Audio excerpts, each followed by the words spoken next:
Amen, amen, amen. Aujourd'hui, j'apporte la parole de façon assez spéciale parce que jusqu'à hier, je n'étais pas convaincue du message que j'allais apporter. J'ai dit à mon mari, j'ai dit, je sens que ce n'est pas ça que je dois apporter, mais bon, c'est ça que j'ai préparé. Et finalement, hier, à 23h30, le Seigneur me parle.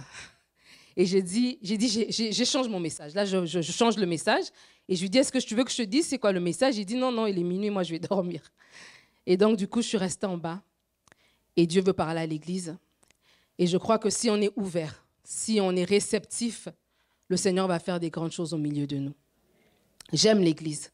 Je suis le fruit de l'Église. J'aime être dans l'Église. Même quand je voyage, j'aime aller à l'Église quelque part. Il y a quelque chose de fort dans l'Église. Et si je suis ici aujourd'hui devant vous, c'est parce qu'il y a des gens qui m'ont prêché l'Évangile. C'est parce qu'il y a eu près de 30 ans, une sœur qui s'appelle Ornella m'a invitée à venir à une église qui s'appelle la CEP, la communauté évangélique de Pentecôte. Et je suis venue alors que l'église était là sur Charland. Et alors que j'étais dans cet endroit, j'avais 13 ans peut-être. Alors que j'étais là, un papa, docteur Joseph Kabouya, a prêché. Il a prêché, il a dit que tous ont péché, sont privés de la gloire de Dieu. Ça m'a touchée. J'ai reçu l'évangile, j'ai reçu le Seigneur alors que j'étais toute jeune et ma trajectoire a été changée. Ne minimisez pas les invitations. Quand on dit aux gens, levez-vous, qui est venu, ce n'est pas juste pour faire joli, ce n'est pas juste pour aller à un espace bienvenu, avoir un café, avoir un croissant, non. C'est parce qu'il y a des vies derrière. Il y a des destinées qui sont changées lorsque nous venons à l'église. Alors je vous encourage à inviter, mais vous-même, à participer activement à l'église. Lorsque je venais à l'église, je me rappelle, j'avais 13 ans, j'avais 14 ans, j'avais 15 ans. J'avais un cahier. J'écrivais. Je ne comprenais pas tout ce que j'écrivais, mais j'écrivais. Quand papa disait lever les mains, je levais les mains. Quand il donnait des slogans, je rentrais dans ces slogans-là. Quand il donnait des choses à faire, je prenais tout à la lettre. C'était fort pour moi, pas parce que c'était un homme, mais c'est parce qu'il y avait l'Esprit de Dieu qui travaillait derrière. Je vous encourage à venir à l'église avec une soif. Avec quelque chose, tu ne viens pas rencontrer un homme, tu ne viens même pas me rencontrer moi. Des fois, je rencontre des gens qui viennent parce qu'ils nous ont suivis à la télé, parce qu'ils nous ont vus. C'est bien tout ça. Mais ne venez pas pour ma notoriété, ne venez pas pour sa notoriété. Venez pour la notoriété de Jésus-Christ. Venez rencontrer celui qui peut changer vos vies. Venez rencontrer celui qui peut vous délivrer, qui peut vous guérir, qui peut changer la trajectoire de votre destinée. Venez rencontrer celui qui vous a réservé une place. Il a dit, je m'en vais vous réserver une place. Il y a beaucoup de pièces dans la maison de mon Père. Et il y a une pièce, il y a une chambre qui est réservée pour chacun de nous, si nous marchons de la manière qui plaît au Seigneur. Et un jour, nous allons le voir. Un jour glorieux, nous nous tenirons devant lui. Je ne sais pas si vous réalisez qu'on va se tenir devant le roi des rois. Un jour, tout ça va passer, les vêtements vont passer, tout ça, ça va passer. Et on va passer l'éternité avec celui qui nous a créés, qui nous a aimés. Qui nous a aimés plus qu'un homme peut t'aimer, plus qu'une femme peut t'aimer, plus même que tes parents peuvent t'aimer. Dieu t'a tant aimé. Et Dieu t'attend, Dieu te prépare une place. Et alors qu'on va vers ce lieu-là, c'est un lieu de réjouissance, ce n'est pas un lieu de tristesse.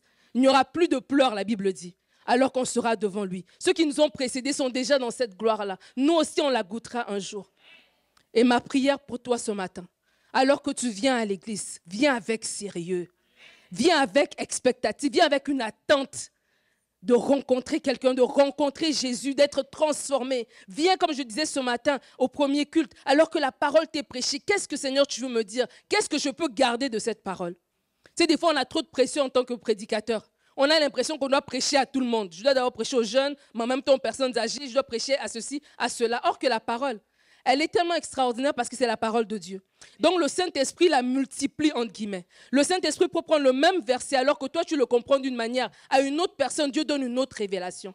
Donc voilà pourquoi lorsqu'on prêche, je ne te dis pas « Oh, ça ne me concerne pas ». Non, toute parole est inspirée de Dieu. Toute parole est inspirée de Dieu. Alors qu'on va écouter la parole ce matin, ma prière est que tu repartes chez toi avec quelque chose de la part du Seigneur. Amen. Alors on va lire les Écritures. Nous allons lire ensemble dans Exode, chapitre 18, les versets 13 à 23. Je bénis le Seigneur pour mon époux. Pasteur Omer, est-ce qu'on peut m'aider à honorer mon mari, s'il vous plaît? Je l'ai proposé de prendre ma place ce matin, mais il n'a pas voulu. Exode, chapitre 18, les versets 13 à 23. La Bible dit, Le lendemain, Moïse s'assit pour juger le peuple, et le peuple se tint devant lui depuis le matin jusqu'au soir. Le beau-père de Moïse vit tout ce qu'il faisait pour le peuple, et il dit, « Que fais-tu là avec ce peuple? Pourquoi sièges-tu seul et tout le peuple se tient-il devant toi depuis le matin jusqu'au soir? » Moïse répondit à son beau-père, « C'est que le peuple vient à moi pour consulter Dieu.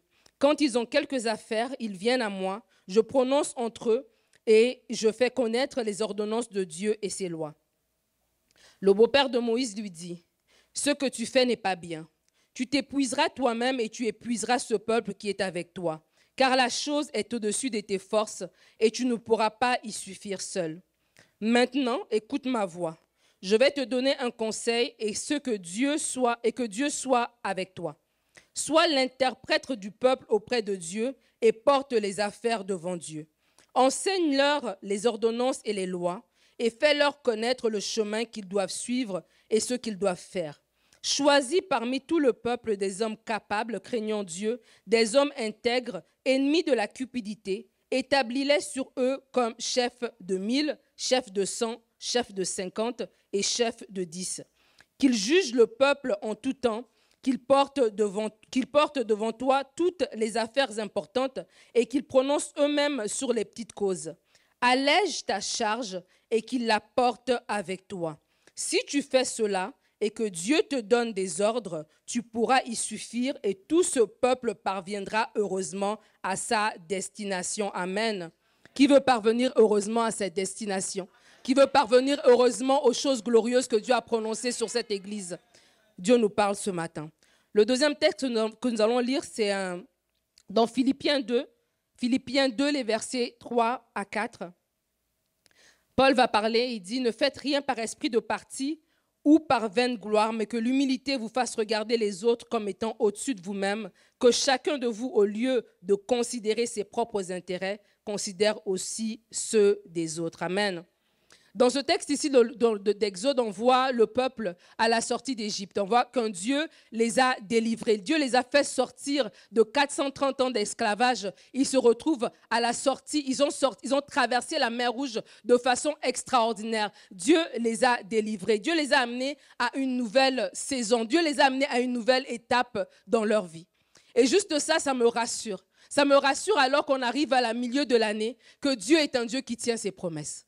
Même si le temps passe, Dieu est un Dieu qui tient ses promesses. Lorsque Joseph est mort, il a dit, Joseph savait que Dieu tenait les promesses, alors il les a donné des instructions sur ses ossements. Il a dit que quand vous allez sortir d'ici, amenez mes ossements avec vous pour les enterrer dans le pays promis. Pourquoi? Parce que Joseph savait que Dieu tient ses promesses. J'aimerais dire à quelqu'un ce matin que Dieu tient ses promesses. Si le temps passe, si on arrive au 30 juillet et tu es en train de re-questionner peut-être certaines choses que Dieu t'a dites au début de l'année, tu es en train peut-être de vouloir diluer certaines choses. Tu es en train de peut-être vouloir, revoir tes attentes par rapport au Seigneur. En train de dire peut-être, Seigneur, j'avais espéré ça, je croyais que tu m'avais dit ça, mais bon, ça va, je comprends, Seigneur. On va remettre à 2024. J'aimerais te dire, c'est l'ennemi qui te parle quand tu penses ça. Ne pense pas ces choses-là. Pense que Dieu est fidèle. Il est fidèle et juste pour accomplir les choses qu'il a dites. S'il a dit cette parole, s'il t'a donné cette promesse, il va l'accomplir. Alors que le temps qui passe ne te fasse pas douter de la promesse de Dieu. Au contraire, que chaque jour qui passe soit une journée supplémentaire où tu vas encore adorer ton Dieu. Où tu vas dire à cette journée, je vais me rappeler, quand le Seigneur va me visiter, je pourrai me rappeler de cette saison ici. Comme une saison où j'ai attendu avec foi. Pas avec murmure, pas avec tristesse, pas avec toutes sortes de pensées négatives. Mais non, j'ai attendu avec foi. Dieu est un Dieu qui répond aux promesses. Dieu est un Dieu qui tient à ses promesses. Mais ce qui est beau, c'est que Dieu est un Dieu aussi qui nous fait participer. Vous savez, dans la vie de tous les jours, des fois lorsqu'on explique par exemple que Dieu est un père, les gens qui ont eu un père qui était méchant, un père qui était absent, un père qui était abusif, ont du mal à réconcilier ça. Parce qu'ils ont dans leur vie de tous les jours un père naturel qui n'est pas bon. Donc ils ont du mal à comprendre que Dieu est un père. C'est parce qu'en fait, la façon dont nous on fonctionne n'est pas la façon dont fonctionne Dieu. Les voies de Dieu ne sont pas les nôtres. Et de la même manière, lorsqu'on a un dirigeant, par exemple, un dirigeant prend toute la place. Il écrase tout le monde et tout le monde doit marcher au doigt et à l'œil. Tout le monde doit l'obéir. Tout le monde n'a pas droit de parole. Il prend toute la place.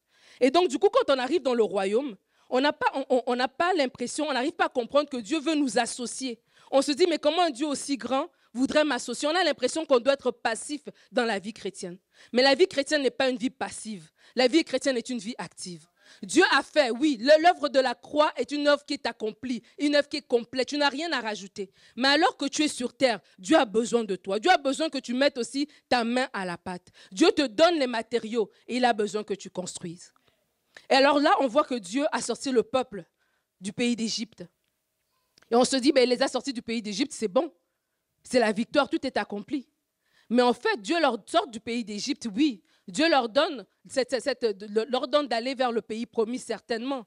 Mais Dieu s'attend à ce qu'eux aussi puissent participer, qu'eux aussi puissent faire certaines choses. Et on va voir que ce peuple-là, parce qu'il y avait des choses qu'ils n'ont pas faites, parce qu'ils ont murmuré, parce qu'ils ont voulu adorer les dieux d'Égypte et tout ça, on a vu qu'ils ont été disqualifiés. Et que plus tard, c'est juste Caleb et Josué et la nouvelle génération qui est née dans le désert qui a pu entrer dans le pays promis. Ça veut dire quoi? Ça veut dire qu'alors qu'on arrive dans ce deuxième culte, alors qu'on arrive dans cette deuxième saison, ne nous contentons pas juste de dire, bon, on est sorti d'Égypte. On est sorti d'un système à un culte. On a maintenant les deux cultes et puis ça y est, c'est fini, on se repose. Non. Dieu s'attend à ce qu'on puisse faire certaines choses pour que ce nouvel élan puisse fonctionner, pour qu'on puisse aller de l'avant. Il y a des choses que nous devons faire. Et dans ce texte ici, on voit que Dieu a sorti le peuple d'Égypte, oui. Mais le peuple, avec Moïse, ont failli rater parce qu'ils ont eu du mal à gérer le quotidien, la logistique du quotidien. Dans ce texte ici, on voit que Moïse, voulant bien faire, se met à donner les ordonnances de Dieu. C'est vrai, c'est lui le leader. Mais la façon dont il fait les choses ne fonctionne pas. Et la façon dont il fait les choses, Jéthro lui dit que si tu continues comme ça, tu vas aller à côté en fait. Tu vas te mettre à côté de la plaque. Tu vas sortir de ce que le Seigneur a prévu pour toi. Tu vas épuiser le peuple et tu vas t'épuiser toi-même. Et tout ça, ça va servir à rien. Et de la même manière, Dieu nous parle en tant qu'Église aujourd'hui. Dieu nous dit, oui, je vous ai amené au deuxième culte. Dieu nous dit, oui, j'ai des âmes à toucher. Oui, j'ai une onction sur vous qui va faire que des âmes vont venir. Des personnes qui étaient musulmanes vont venir se convertir. Des personnes qui étaient bouddhistes vont venir se convertir. Des personnes qui étaient dans le nouvel âge vont venir se convertir. Oui, j'ai dit ces choses-là. Mais pour que ces choses-là se mettent en place, vous aussi, vous avez quelque chose à faire. Vous avez votre part à jouer. Vous avez votre rôle à jouer dans cette affaire. Mais c'est bizarre parce que malheureusement, à beaucoup de niveaux, on n'arrive pas à jouer ce rôle-là. On n'arrive pas à être des matériaux dans les mains de Dieu. Pourquoi? Parce qu'aujourd'hui, malheureusement, en tant qu'enfant de Dieu, on a une mentalité de consommateur alors qu'on vient dans l'église. On vient dans l'église pour recevoir, alors qu'il y a plus de bonheur à donner qu'à recevoir. Mais nous, on vient pour recevoir. Et cette mentalité de consommateur est tellement entrée à l'intérieur de nous que même en tant que chrétien, on fonctionne de cette manière-là. C'est quoi la mentalité de consommateur? C'est quoi un consommateur?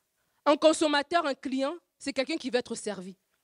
Quand tu vas dans un magasin, tu t'attends à ce qu'on vienne te dire bonjour. Tu t'attends à ce qu'on te demande est-ce que tu as besoin de quelque chose. Et même des fois, juste le fait qu'on ne t'a pas dit bonjour, ça peut te faire envie de pas être dans ce magasin-là.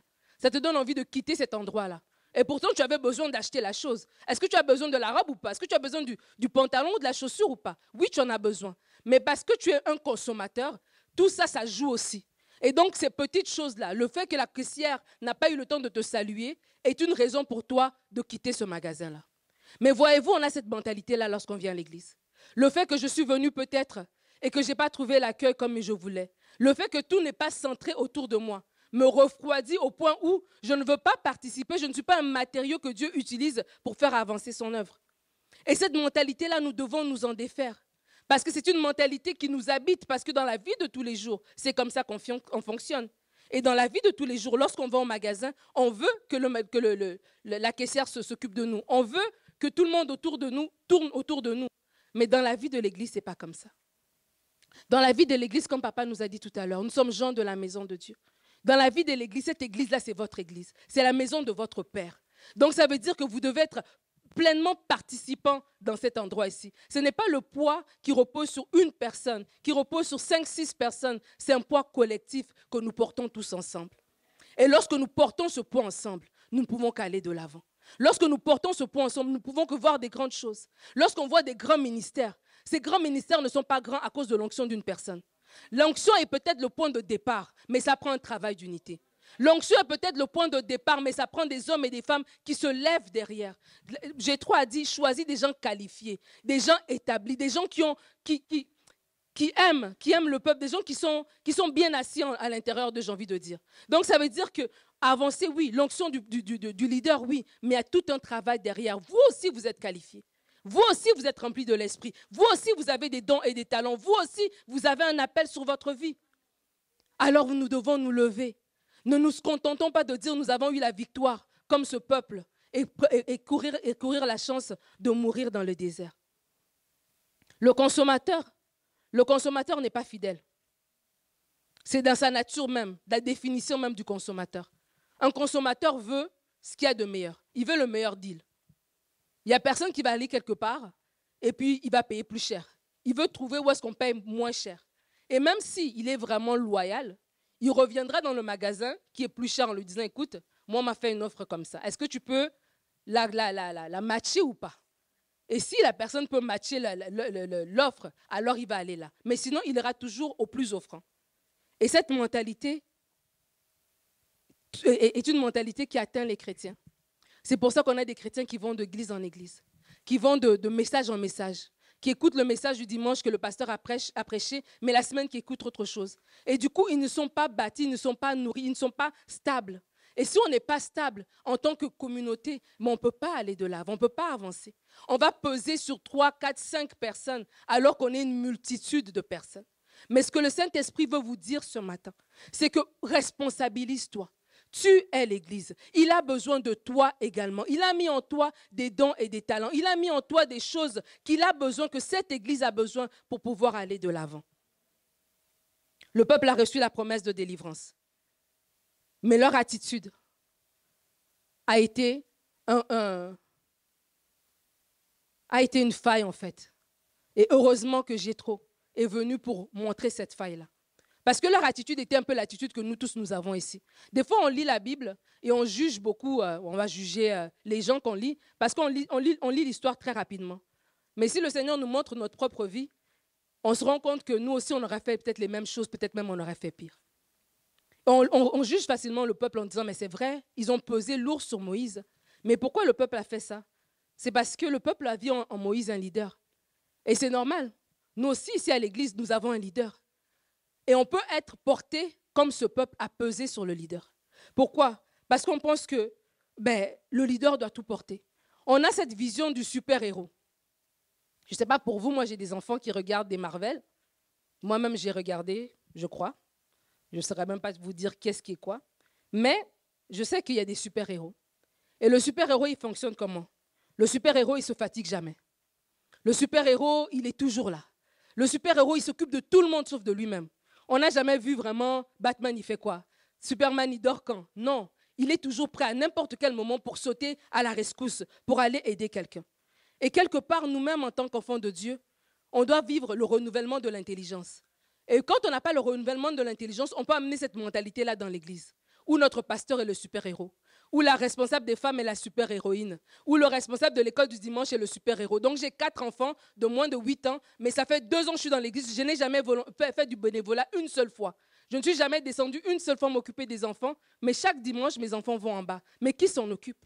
Est-ce que les monitrices de l'école du dimanche sont des super-héros? Est-ce qu'elles ne se fatiguent pas? Et si on a cette mentalité-là, on va peser. Et comme Jétro a dit ici, que vous allez peser et vous allez l'épuiser, mais vous aussi, vous allez vous épuiser. Il y a des choses que vous devez avoir, mais que vous ne les aurez pas. Pourquoi? Parce que vous n'avez pas géré cette saison de transition. Le Seigneur nous appelle à gérer cette saison de transition. Alors que nous montons à 2 cultes, nous devons gérer cette saison de transition si on veut aller plus loin. Ne nous contentons pas seulement de dire oui, on est rendu à 2 cultes. Non, il y a des âmes dehors. On n'a aucune idée. Le pasteur Omer a dit que dans sa vision, ici, c'est le bâtiment des ados. C'est ça que tu avais dit, n'est-ce pas? C'est le bâtiment des adolescents. Donc, vous imaginez la vision qu'il a. Mais cette vision va s'accomplir comment? Va s'accomplir lorsque vous et moi, nous allons nous lever et prendre nos responsabilités. On a besoin d'un leader, c'est vrai. Un leader, c'est important. Moïse était le leader du peuple d'Israël. Le leader va donner la direction. Le leader va donner la vision. Le leader a à cœur l'œuvre lorsque d'autres peuvent se fatiguer. Moi, il y a des moments où il me fait des réunions à 21h, je dis, écoute, j'ai ma journée dans le corps. On est jeudi, j'ai ma journée dans le corps. Mais pourquoi il ne se fatigue pas? Il a toujours des idées. Vous pouvez être en train de vous coucher, il est 23h30. Il te réveille, il a une idée encore là. Qu'est-ce que tu penses si on fait telle chose, telle chose, telle chose? Pourquoi? Parce que c'est un visionnaire en fait. Parce que c'est un leader. C'est en lui, c'est plus fort que lui. Une fois, on était allé au cinéma il y a quelques années. J'ai changé depuis. Mais je vous raconte l'histoire. On est allé au cinéma. Et on sort du cinéma, il me dit, mais quelle leçon spirituelle est-ce que tu peux tirer de ce film? Et là, j'ai dit, bon, j'ai pris sur moi, je n'ai rien dit. Et là, on continue à rouler. Et puis, il voit un endroit, il dit, ah, mais ça serait un beau bâtiment pour l'église. Imagine ici, il y aura du stationnement. Là, on fera ça, là, on fera ça, là, on fera ça. J'ai dit, mais on a pris une soirée pour aller au cinéma. Est-ce qu'on peut parler d'autre chose? Il me dit, d'accord, bon, parle de quoi tu veux parler? Bon, j'avais rien sur le coup, mais j'ai dit, mais quand même, on pourra parler d'autre chose. Pourquoi? Parce que c'est à l'intérieur de lui. Paul a dit, mes enfants pour qui j'éprouve à nouveau les douleurs de l'enfantement jusqu'à ce que Christ soit pleinement formé en vous. C'est ça un père, un leader, un père spirituel. Il porte les brebis dans son cœur. C'est une charge qu'il a en lui. Et c'est beau. Mais si on ne fait pas attention, ce qui est une bénédiction, ça veut dire le poids, le souci de l'œuvre peut devenir aussi quelque chose de nocif. Paul a dit que j'éprouve des soucis, les soucis que me causent les églises. Il ne dormait pas. Il prêchait jusqu'à ce que des gens tombent même des fenêtres, tellement il était zélé, mais quelque part, des fois, on trouvait qu'il était un peu too much. Il était un peu intense. Et en tant qu'Église, aujourd'hui, Dieu nous parle pour dire oui, on a un leader, c'est super. Gloire à Dieu pour le leader qu'il nous a donné. Gloire à Dieu pour cet homme qui porte l'œuvre dans son cœur, qui ne le fait pas juste comme un travail, comme un job, comme quelque chose à faire. Non, il porte l'œuvre dans son cœur. Gloire à Dieu pour ça. Mais le leader ne peut pas aller loin. Le leader ne peut pas aller loin seul. Mais sans leader, un groupe ne peut pas évoluer. Alors je vais répéter. Le leader ne peut pas aller loin seul. Mais sans leader, un groupe ne peut pas évoluer. Alors notre capacité en tant qu'Église à nous propulser dépend de la qualité de notre leader. Mais le leader a des souffrances. Moïse avait des souffrances que Jéthro a pu identifier. Et par la grâce de Dieu, on va parler des souffrances du leader. 4 souffrances d'un leader. La première, c'est la fatigue. La fatigue est une souffrance que le leader va porter. Il y a des femmes ici qui sont des mamans, qui sont des leaders à l'école du dimanche. Quand je parle du leader, je ne parle pas juste du pasteur Omer. Je parle de toutes les personnes qui sont en responsabilité dans l'église. Ceux qui s'occupent du ménage, ceux qui s'occupent de la sonorisation, ceux qui s'occupent de l'accueil, ceux qui s'occupent de l'espace bienvenu, ceux qui s'occupent des enfants en bas. C'est des leaders dans l'église. Et peut-être que vous-même, en tant que parent, en tant qu'époux, vous êtes aussi un leader. En tant qu'épouse, vous êtes aussi une leader. Peut-être au travail, vous êtes un leader. Voici des souffrances d'un leader. La fatigue est la souffrance d'un leader. Et des fois, comme j'ai dit, on a la mentalité du super-héros. On ne pense pas que le pasteur peut être fatigué. On ne pense pas que notre leader en bas, à l'école du dimanche, peut être fatigué. Voilà pourquoi on demande, sans jamais se demander, mais à quel moment il se repose. Quand je l'appelle, parce que j'ai mal rêvé là, à 2 heures du matin, là, est-ce que lui, il ne dormait pas? Mais on a cette mentalité-là. Mais cette mentalité-là est en train de nous empêcher d'aller beaucoup plus loin. De reconnaître que notre leader est un humain. Et que comme nous avons un corps physique qui a besoin de repos, mais de la même manière, notre leader a besoin de repos. Mais j'ai dit tout à l'heure qu'on doit vivre le renouvellement de la mentalité. Le renouvellement de la mentalité, si on ne le vit pas, on va trouver que si notre leader se fatigue, ça veut dire qu'il est faible. Parce que nous, dans notre tête, dans la vie de tous les jours, le président ne se fatigue jamais. Le super-héros, il ne se fatigue jamais. Et donc, du coup, si on voit le côté humain de notre leader, on a l'impression que c'est de la faiblesse, mais ça ne l'est pas. Et donc, du coup, on doit vivre ce renouvellement de l'intelligence pour pouvoir soutenir notre leader. La fatigue va être la souffrance d'un leader. La deuxième souffrance va être la charge. La charge spirituelle, la charge émotionnelle, la charge intellectuelle. Du leader qui doit toujours porter, du leader qui doit réfléchir, qui doit d'abord porter les âmes. À l'école du dimanche, il y a une charge spirituelle qui vient là, il y a une charge émotionnelle. Je ne sais pas si vous avez déjà, moi j'ai été pendant longtemps responsable de l'école du dimanche. Avoir un enfant, 2 enfants, 3 enfants, quand tu en as 30, quand tu en as 20 du même âge, tu le sens. Quand tu as fini ton culte, tu sens que tu es allé quelque part, tu es allé au combat et tu es ressorti vivant. Il y a une charge émotionnelle que tu portes. Il y a une charge spirituelle que l'on porte lorsqu'on dirige. Alors que vous allez peut-être dormir. Il y en a qui dorment par terre. Il y a les leaders de l'intercession qui viennent demain, lundi. Ils seront là à 19 h. Qu'il fasse 30 degrés dehors ou pas, qu'il y ait festival de jazz ou pas, ils seront là. Pourquoi? Parce qu'ils portent. Ils portent une charge. Et en tant qu'Église, nous devons reconnaître cela. Sortons de la mentalité de consommateur qui vient, je viens et je pars, sans comprendre tout ce qui se passe. Il y a tout un travail qui se passe pour que nous soyons assis ici. Alors que Dieu nous a touchés, alors que Dieu a touché nos cœurs, alors que nous avons donné notre vie au Seigneur, aidons l'Église à grandir. Aidons l'Église en ne restant pas des consommateurs, mais en devenant des acteurs. Une autre souffrance du leader, et je crois que c'est une souffrance qui est d'actualité, aujourd'hui plus que jamais. J'appelle ça la polyvalence obligatoire. C'est comme si aujourd'hui, le pasteur doit connaître comment faire un budget, il doit connaître Lévitique, il doit en même temps connaître la vie de couple, il doit en même temps connaître l'éducation des enfants, il doit en même temps connaître tellement de choses. Et la polyvalence qu'on demande au leader, à un moment donné, ça devient lourd en fait. Parce qu'alors qu'il a, lui, il a reçu son message, il veut te prêcher sur la croix.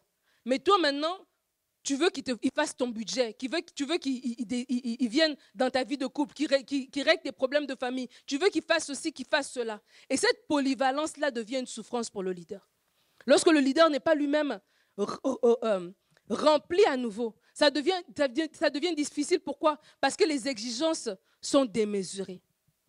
Nous venons à l'église pour rencontrer le Seigneur Jésus-Christ. C'est Jésus qui vient nous transformer. C'est le Saint-Esprit qui vient à l'intérieur de nous, qui nous donne qui renouvelle notre intelligence. La Bible dit que l'Esprit de Dieu est l'Esprit de conseil. Mais pourquoi est-ce qu'on veut éteindre nos cerveaux alors qu'on écoute la parole, on ne veut pas la mettre en pratique, mais on veut que le leader nous donne toujours des solutions. Mais il t'a prêché l'évangile. Il t'a prêché la parole. Qu'est-ce que tu as, comme on nous a dit ce matin au premier culte, qu'est-ce que tu as retenu de cette parole-là? Comment est-ce que tu l'as mis en pratique?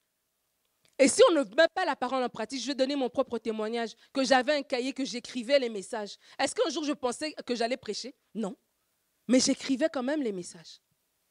Donc je cherchais à mettre d'abord la parole en pratique dans ma propre vie. C'est lorsqu'on cherche à mettre la parole en pratique, qu'on est transformé, qu'on grandit, qu'on prend de la maturité. Donc il y a des situations que tu vas vivre. Tu n'as pas besoin qu'on soit 15 personnes à prier avec toi. Tu peux les traverser toi-même. Il y a des challenges que tu vas vivre. Tu n'as pas besoin de perdre le sommeil toi-même. Tu peux regarder ce démon-là et tu le chasses. Tu n'as pas besoin de consulter 15 000 personnes. Toi-même, tu es capable de faire cette chose-là. La Bible dit que lorsqu'on va imposer les mains aux malades, les malades seront guéris. Il n'a pas parlé d'une catégorie de personnes. À nous tous qui avons reçu le Saint-Esprit, nous avons cette capacité-là. J'aimerais nous inviter à grandir en tant qu'enfants de Dieu. Ne restons pas juste dans une mentalité de recevoir, mais grandissons en tant qu'enfants de Dieu. Pour que ce bâtiment soit vide, afin que les adolescents viennent s'installer et que nous puissions aller ailleurs.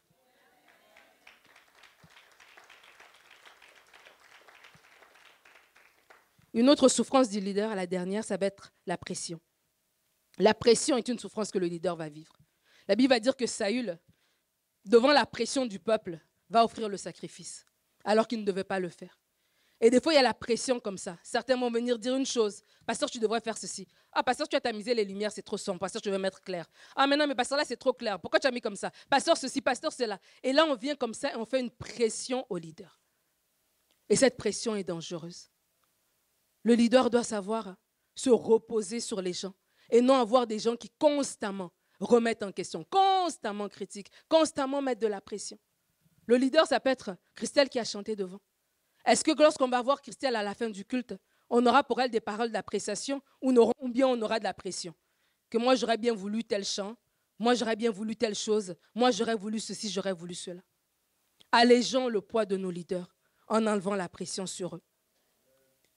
Et la pression va nous amener à sortir du but de ce que Dieu a prévu pour nous. Moïse se retrouve avec la pression d'un peuple à gérer. Ils étaient nombreux. La Bible dit qu'ils se multipliaient tellement que lorsqu'un nouveau pharaon s'est élevé, qui ne connaissait pas Joseph, il a trouvé que c'est que ces peuples des Hébreux là. Ils se multiplient tout le temps. Il a même dit aux sages-femmes, pardon, d'empêcher de tuer les bébés garçons. Pourquoi? Parce qu'ils se multipliaient trop, il y avait trop d'enfants, ils étaient trop nombreux. Alors imaginez-vous ce peuple-là, ces 2 millions de personnes qui sont sorties du pays d'Égypte, et Moïse doit les gérer. Ils étaient extrêmement nombreux. Ça pouvait être une bénédiction, mais devant le manque de gestion, devant la logistique qui était compliquée, c'est devenu autre chose. Mais les apôtres ont compris que si je ne mets pas de l'ordre, si je m'éparpille, je vais sortir du plan que Dieu a pour moi. Les apôtres vont dire au Acte 6, verset 12, qu'il n'est pas bon qu'on serve aux tables, n'est-ce pas? On doit choisir des diacres, on doit établir des gens pour que nous puissions nous atteler à l'enseignement et à la prière. Les apôtres ont compris ce que Moïse ici ne comprenait pas. Jétro a dû lui dire que si tu vas t'épuiser toi-même et tu vas épuiser le peuple. Tu as des choses à faire, tu es leader. Il dit ici, sois l'interprète du peuple auprès de Dieu et porte les affaires devant Dieu. Le leader a des choses à faire. Notre leader reste notre leader. Notre leader reste le visionnaire. Notre leader reste la personne à qui Dieu a appelé, à qui Dieu a demandé un mandat et qui devra rendre des comptes. Il devra rendre des comptes. Mais nous, en tant qu'Église, en tant qu'unité, en tant que groupe, nous devons soutenir ce leader-là. La Bible dit ici, Jétro a dit Moïse, sois l'interprète du peuple auprès de Dieu et porte tes affaires devant Dieu. Enseigne-leur les ordonnances et les lois. Donc Moïse devait faire quelque chose. Mais il dit, s'il ne fait pas ça, il dit ici au verset 22, allège ta charge et qu'il la porte avec toi. Si tu fais cela et que Dieu te donne des ordres, tu pourras y suffire et tout ce peuple parviendra heureusement à sa destination. J'aimerais nous inviter à être des Jétro. J'aimerais nous inviter à partir de ce texte et de l'enseignement qu'on y retient, à mettre des choses en place pour fortifier cette œuvre. Des choses glorieuses ont été dites sur vos vies, des choses glorieuses ont été dites sur cette œuvre. Moi, je ne sais pas à quelle fréquence, mais je me souviens souvent de ce que Papa Kabouya racontait, de comment il est venu dans ce pays, comment il était dans l'avion, et comment alors qu'il allait atterrir, Dieu lui donne une parole pour lui dire, je te donne cette nation, je te donne ce territoire. Dieu ne parle pas au hasard. Dieu ne parle pas au hasard. Cette parole-là, il ne me l'a jamais répétée. Il a dit une fois en prêchant, c'est resté à l'intérieur de moi. Et alors que je suis en alliance avec lui, cette parole qui a été donnée à Papa Kabouya devient aussi ma parole. Ça devient aussi notre parole, alors que nous sommes les leaders de cette génération pour cette église. Dieu a donné à cette église, à ce ministère, à cette œuvre, le territoire. Dieu a donné à cette église des Québécois. Dieu a donné à cette église des hispanophones. Dieu a donné à cette église des Coréens, des Chinois. Dieu a donné à cette église tout un peuple, toute une nation ici. Mais cette parole doit s'acter. Elle doit se manifester. Elle se manifeste comment? Oui, Dieu a fait sa part. Mais elle se manifeste aussi lorsque nous faisons notre part. Alors de Jétro, nous allons apprendre 4 façons de fortifier l'œuvre. 4 façons dont on peut fortifier l'œuvre. La première, c'est en observant. Observe. Jétro est venu. Il est d'abord venu avec sa femme, avec sa fille, Séphora, avec les enfants. Ils ont parlé de tout et de rien, nanana. Et puis à un moment donné, il s'est assis et il a observé. Et en observant, il a vu des failles. Il a vu des choses qui ne fonctionnaient pas. Et le pasteur Omer, sans savoir ce que j'allais prêcher, l'a dit tout à l'heure, et l'a dit dans le service précédent, que tu peux te plaindre, mais il faut offrir des solutions. Et on doit observer. On peut pas, un consommateur n'observe pas. Un consommateur rentre, prend ce dont il a besoin et il part. Si vous allez magasiner, peut-être que vous rentrez, vous allez directement à droite, vous allez peut-être directement dans le fond, où il y a les soldes, vous prenez ce que vous avez à faire et puis vous partez. Vous ne regardez pas le magasin parce que ce n'est pas votre affaire, ce n'est pas ça votre but. Votre but, c'est de venir, de vous servir et de partir. Mais alors qu'on est dans la maison de Dieu, alors qu'on est là pour être ensemble des pierres qui bâtissent, nous devons observer. Nous devons regarder qu'est-ce que je peux faire, qu'est-ce qu'il manque à faire. Et lorsqu'on observe, nous allons finir par voir quelque chose.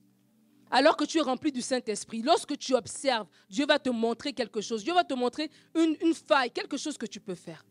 Alors lorsque tu observes et tu détermines cette faille, la deuxième façon de fortifier l'œuvre, c'est d'apporter des solutions. Est-ce que tu peux être un apporteur de solutions? Je ne sais pas si ça se dit en français.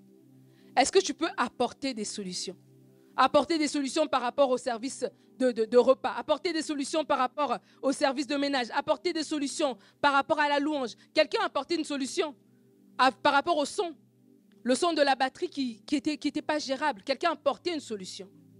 Apportons des solutions. Apporter des solutions va te faire fortifier l'œuvre. Dieu peut passer par toi pour fortifier cette œuvre. Si tu te disposes à apporter des solutions. La troisième façon de fortifier l'œuvre, c'est de prier. Jéthro était le beau-père de Moïse. Il avait un accès quand même particulier à Moïse. Parce qu'il a pu venir voir Moïse, il a dit, si tu fais ce que je te dis, j'ai un conseil à te donner. Vous n'êtes pas son beau-père pour venir leur dire, voici ce que tu dois faire, mais vous êtes rempli de l'Esprit de Dieu. Et ce que vous pouvez faire, c'est prier. Priez pour lui.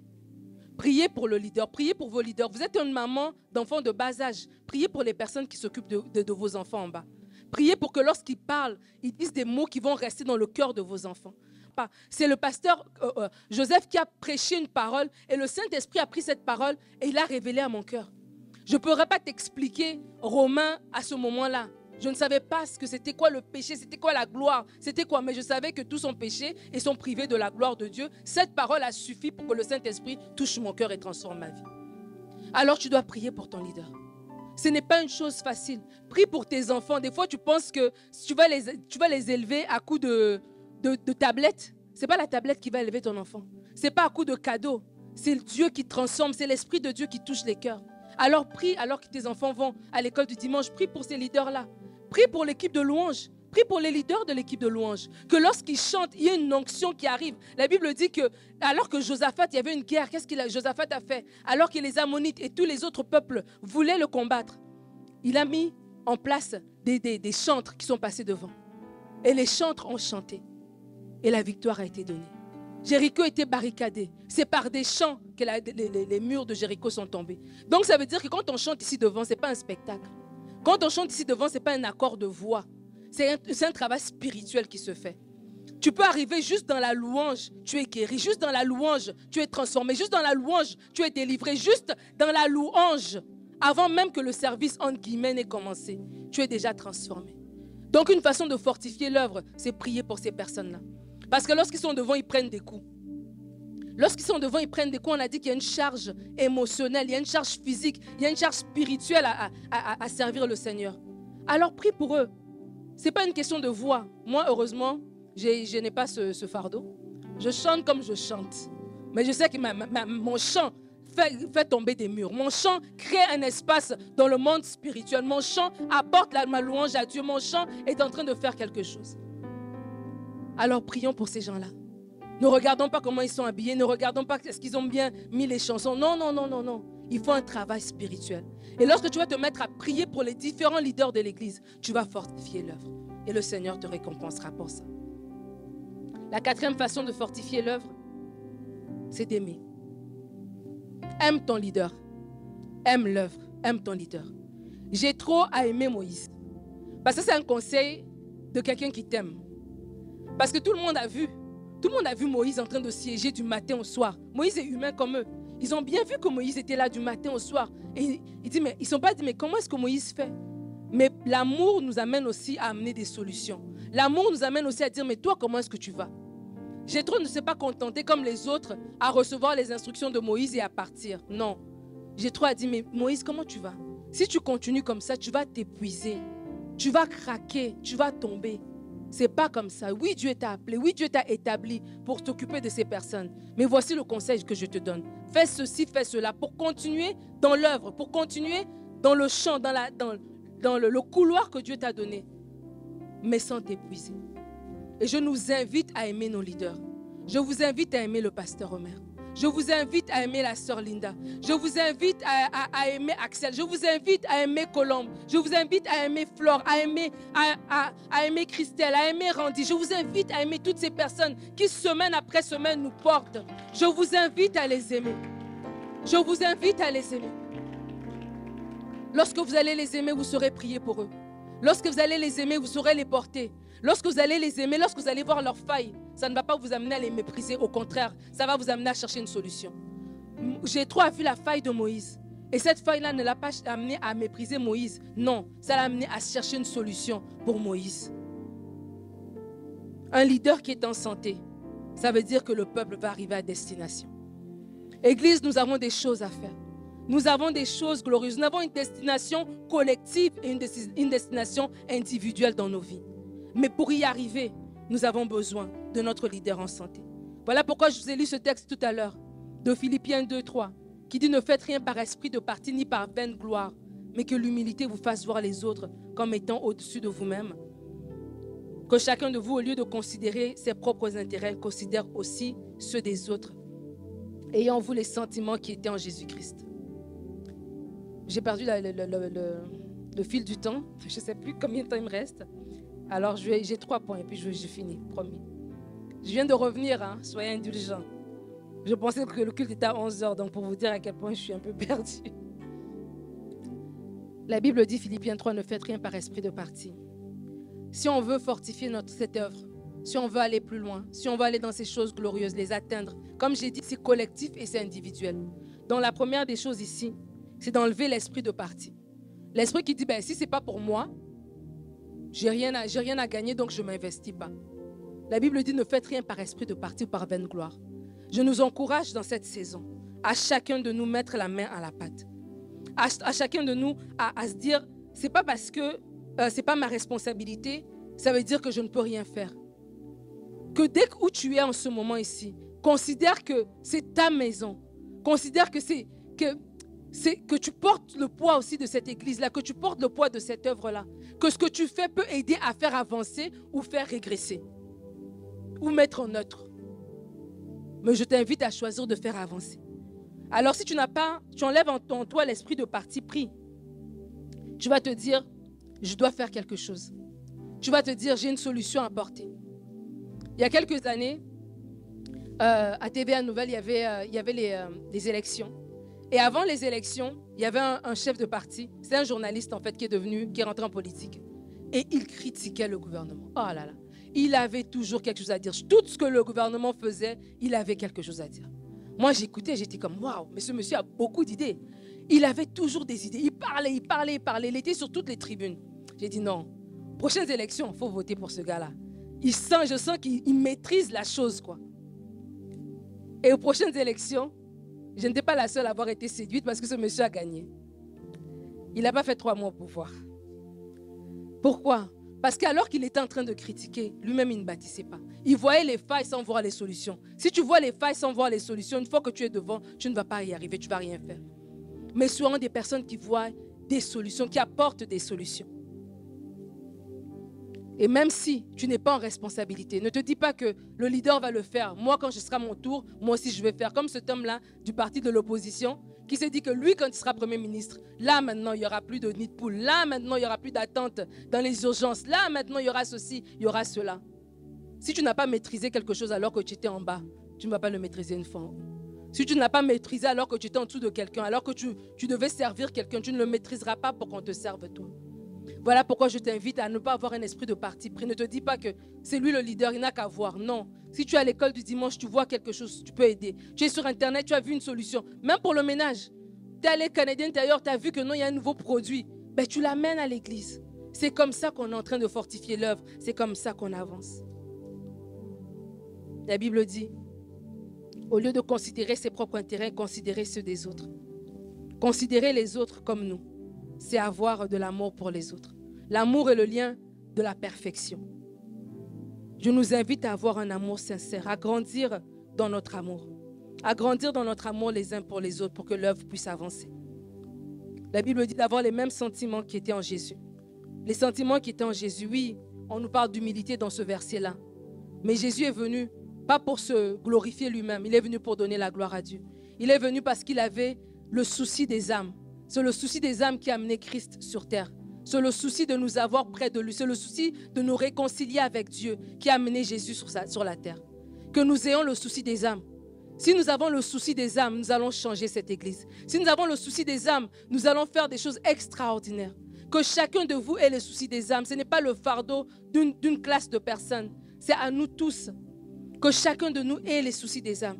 Alors que nous allons voir les soucis des âmes, Dieu va nous donner des idées. Dieu va nous aider à perfectionner les choses. Dieu va nous aider à améliorer les choses. Et Dieu va nous aider à grandir. Les choses glorieuses, ce n'est pas juste une maison, ce n'est pas juste une voiture, ce n'est pas juste d'avoir un diplôme. Les choses glorieuses, c'est des âmes qui viennent au Seigneur. C'est des âmes qui quittent des ténèbres à l'admirable lumière. Des choses glorieuses, c'est la moisson d'âmes, c'est le réveil. C'est ça les choses glorieuses. Et ces choses glorieuses, pour qu'elles se fassent, ça doit passer par vous. Qui allez dire non. Je ne veux pas juste faire des choses pour moi-même, pour ma maison, pour mon travail. Non. Seigneur, qu'est-ce que je peux faire pour toi? Je me mets à disposition pour toi. Et je n'avais pas dit le titre de mon message, je l'ai gardé pour la fin. Le titre de mon message, c'est le secret d'une équipe qui gagne. Une équipe qui gagne, c'est un leader qui est fort. Mais une équipe qui gagne, comme on nous l'a dit, c'est des coéquipiers qui sont forts. Jétro a dit établir des hommes qui sont bienveillants, des hommes qui sont capables. Le Seigneur a au milieu de nous des gens capables. Alors que vous avez fait de Jésus-Christ votre Seigneur et Sauveur, l'Esprit de Dieu habite en vous. Vous êtes la personne capable. Vous êtes capable pour porter cette œuvre. Vous êtes capable pour soutenir les bras de vos leaders, peu importe le département dans lequel vous êtes. Vous êtes capable pour aider cette Église à rentrer dans les choses glorieuses qu'elle a prévues, que Dieu a prévues pour elle. Et lorsque cette Église va le faire, vous aussi dans vos vies personnelles, vous allez y arriver aussi. Que Dieu vous bénisse.